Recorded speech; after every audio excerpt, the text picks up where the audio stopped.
Give me a lever long enough and a fulcrum which to place it, and I shall move the world. That's a quote by Archimedes. But it was also first introduced to me by my grandfather. And I've been, I've been looking at the prompt for a couple of minutes. I've been thinking, what has shaped me? Who has shaped me? What thing has shaped me? What event has shaped me? And I really can't point to a single event. But I can surely point to a single person. Maybe not a single person. Maybe that's selfish. Maybe that's rude. But I can definitely point to a person which has shaped me. That's my grandfather, Noe Caesar Lerma. Wait, this is not my grandfather, but the man who gave me this ring was my grandfather. Rest in peace. February 26th, 2017, room 106, hospital JFK.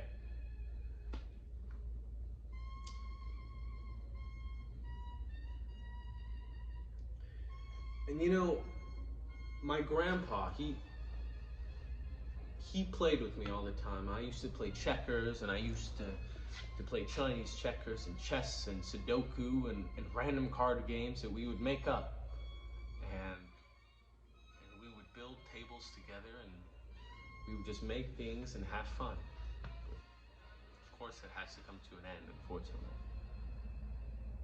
But like Archimedes, he was more than a handyman. He was an engineer. He was someone who could look at something and just understand the composition and understand what it was like, and just understand the material which something is made of. And so this brings me to the story that I'll be telling. When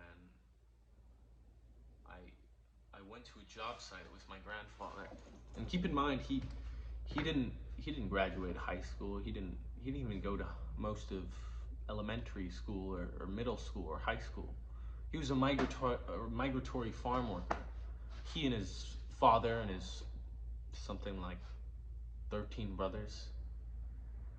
He didn't have time for that. He had to work. And that's what people judged him by, his work. And so he's a very proud man about his work and his integrity. And he was a true gentleman. He knew how to show a lady around, and he knew to be nice and caring no matter what you look like or who you are or what you wanted to be.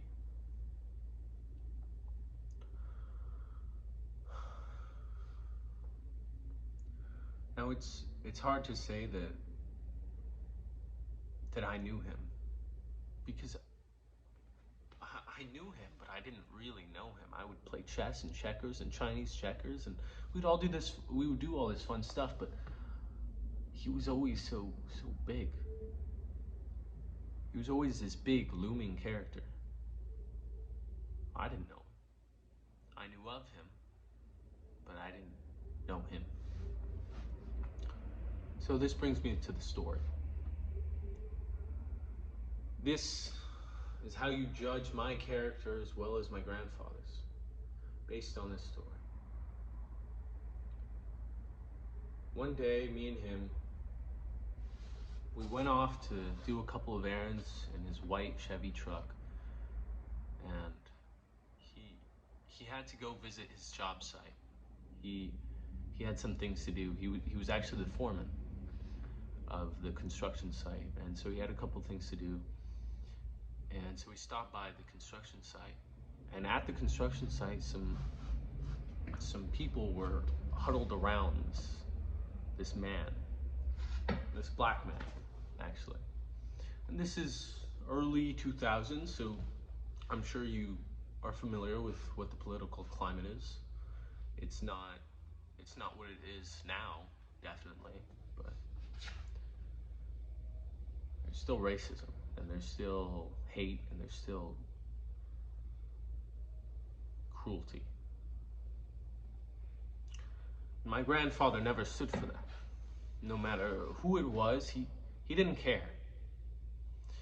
And so there was this hurdle of people all surrounding this black man, and this black man was on the floor. And they were kicking him and they were yelling at him, and this was another worker just like all of them. And really we don't know what the commotion was, but we do know that someone was getting hurt, and it was unright. And they were calling him terrible names. They were calling him terrible derogative names, pejorative names. And it was just unright. So my grandfather stepped in. And keep in mind, he's not this big figure, really. he's 5'6". Although he swore left and right that he was actually 5'8", but my grandmother's 5'8", and he was clearly 2 inches shorter than her, so he was clearly not 5'8". And so he yells at him, "Hey, what the hell's going on?" And he's the boss, so he can say that. He's not gonna get fired. "Hey, what the hell is going on?" And they all turn around and they laugh. They laugh at him. They're like, "Ah, ha ha ha! Look at this guy, this black guy. He thought he was so good, so we had to teach him something." And my grandpa, with a booming voice that I've never heard from him, because he's a quiet man. I've heard stories, but I haven't heard him yell this loud ever in my life. "Do you think it's right to judge a man by the color of his skin?"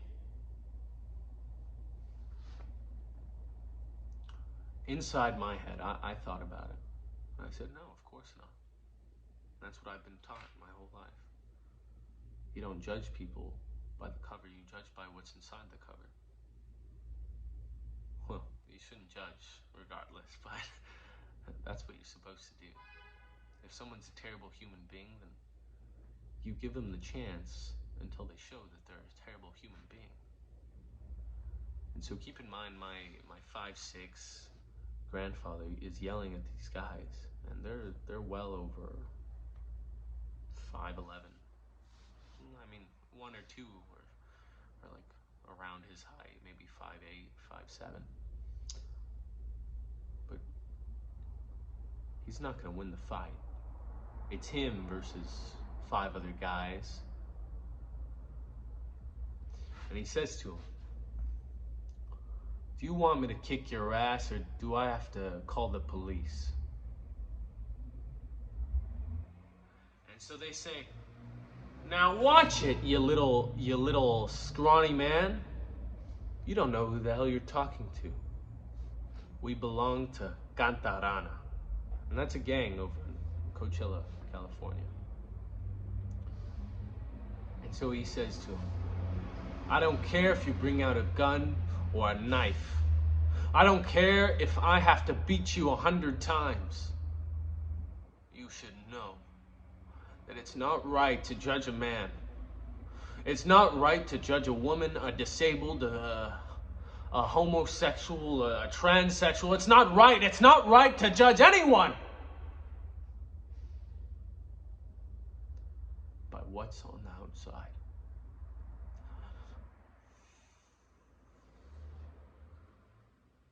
That's what he says to him.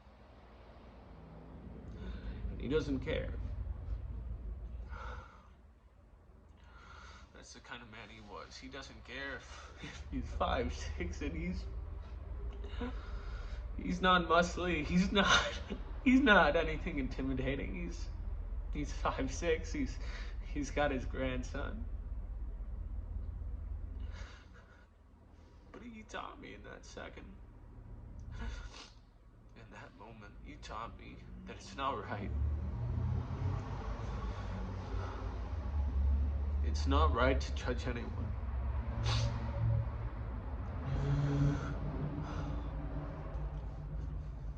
It's not right.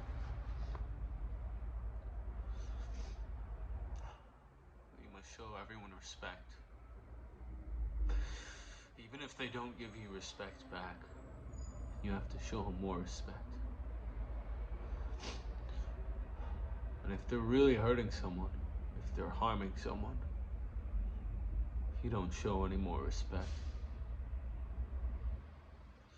You show them what you need to show them in order to show them respect, in order for them to know what respect is.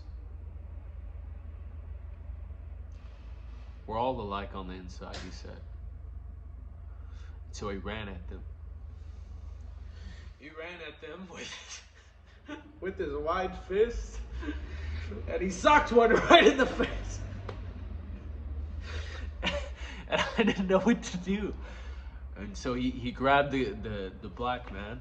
He grabbed him by the shoulder and he said, "Hurry, come on, get up, we gotta go." And he grabbed him and he got him up and he started to run. He was like, "Come on, John, come on, we gotta get out of here." He said, "Go, go, go, come on, we gotta go." And so I ran. I didn't know what to do, and so I ran. I kept on running along with my grandpa, and the other guys didn't know what to do. One was socked in the face, one was on the floor, really. And the others were confused, they were puzzled, they didn't know what to do. Of course, it's not right to bring it all to violence, but you gotta fight fire with fire, right?